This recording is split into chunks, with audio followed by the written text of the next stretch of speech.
तो आप सभी का स्वागत है जेएस शिक्षा केंद्र में। जैसे कि हम आप सभी को सुपर टेट के लिए सभी सब्जेक्ट के जो प्रैक्टिस सेट हैं, उनको सॉल्व करा रहे हैं, जिसमें हिंदी का प्रैक्टिस सेट नंबर जो है 1 और 2 को सॉल्व करा दिया है। यदि उनकी प्रैक्टिस नहीं किया है, तो आप प्लेलिस्ट में जा कर के प्रैक्टिस कर लीजिए। आज हम हिंदी का प्रैक्टिस सेट नंबर जो है 3 को सॉल्व करेंगे। तो चलिए बिना देर के हम शुरू करते हैं प्रैक्टिस सेट नंबर 3 के पहले प्रश्न को। हमारा पहला प्रश्न क्या है? प्रेमचंद्र की प्रतिबंध होने वाली रचना थी।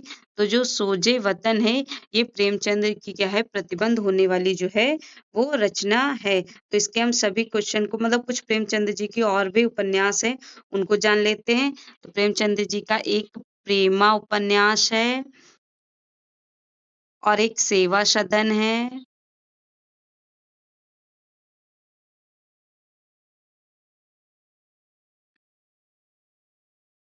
और है एक वरदान जो है प्रेमचंद्र जी का जो उपन्यास है वो है वरदान। रंगभूमि है। आप सभी लोग नोट भी कर सकते हैं। रंगभूमि, कायाकल्प,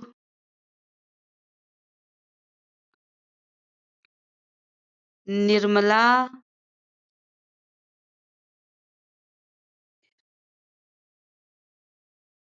कर्मभूमि,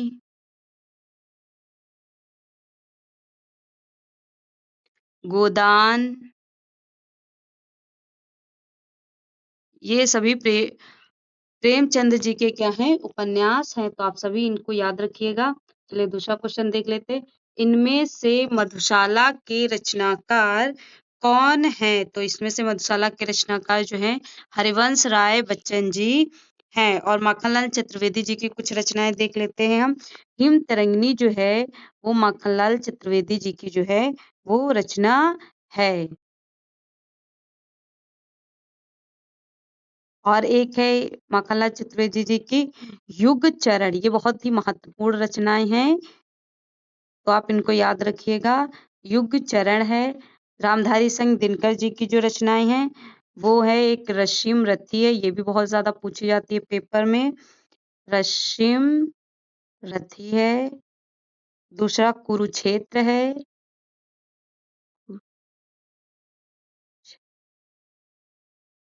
तीसरी रेणुका है जो पूछी जाती है माखनलाल रामधारी सिंह दिनकर जी की। और चौथी जो है बापू रचना भी रामधारी सिंह दिनकर जी की पूछी जाती है। सुमित्रानंद पंत जी की रचनाएं हैं चिदम्बरा है, वीणा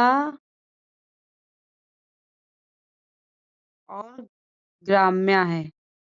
ये रचनाएं बहुत ज्यादा पूछी जाती, तो आप इनको याद रखिएगा। चलिए अगला क्वेश्चन देख लेते हैं। हमारा तीसरा क्वेश्चन क्या है? कह रहा है शिव शंभू के चिट्ठे निबंध के रचनाकार कौन है? तो बाल मुकुंद जी जो हैं शिव शंभू चिट्ठे के रचनाकार जो हैं वो हैं।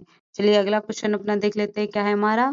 अगला क्वेश्चन है हिंदी में घुमक्कड़ शास्त्र के प्रणेता है। तो घुमक्कड़ शास्त्र के प्रणेता कौन है? राहुल संकृत्यान है। चलिए अगला क्वेश्चन देख लेते हैं। वहां क्या है? निम्नलिखित में से योग रूढ़ शब्द का उदाहरण है। तो योग रूढ़ शब्द का उदाहरण क्या है? पीताम्बर जो है वो योग रूढ़ शब्द का उदाहरण है।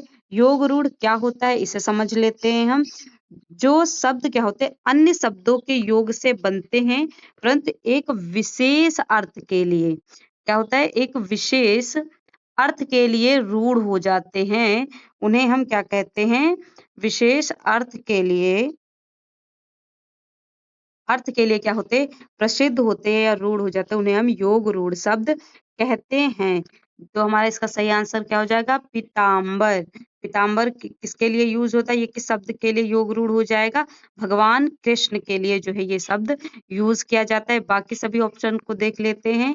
जो सेनापति शब्द है ये एक यौगिक शब्द है।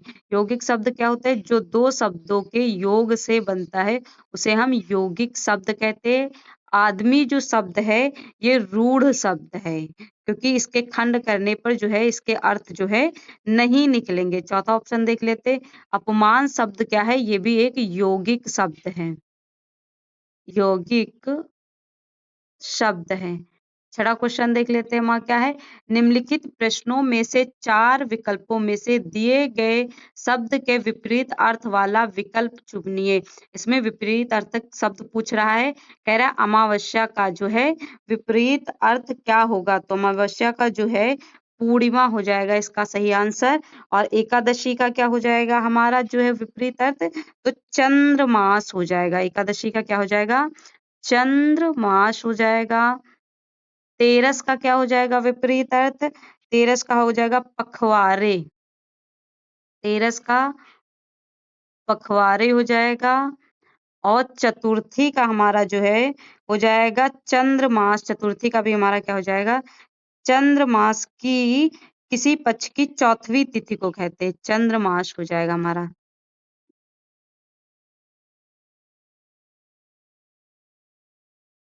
चंद्रमास हो जाएगा चतुर्थी का हमारा विपरीत अर्थ तक। तो चलिए अगला क्वेश्चन देख लेते हैं। किस शब्द में तत्पुरुष समास है? तो किस शब्द में तत्पुरुष समास है? तो हथकड़ी शब्द में क्या है? तत्पुरुष समास है। तत्पुरुष समास क्या होता है? हम इसे समझ लेते हैं। जिस समास में जो है उत्तर पद प्रधान होता है। कौन सा पद प्रधान होता है? उत्तर पद जो होता है प्रधान होता है, प्रधान हो तथा समास के उपरांत जो होता है विभक्ति में क्या होते हैं?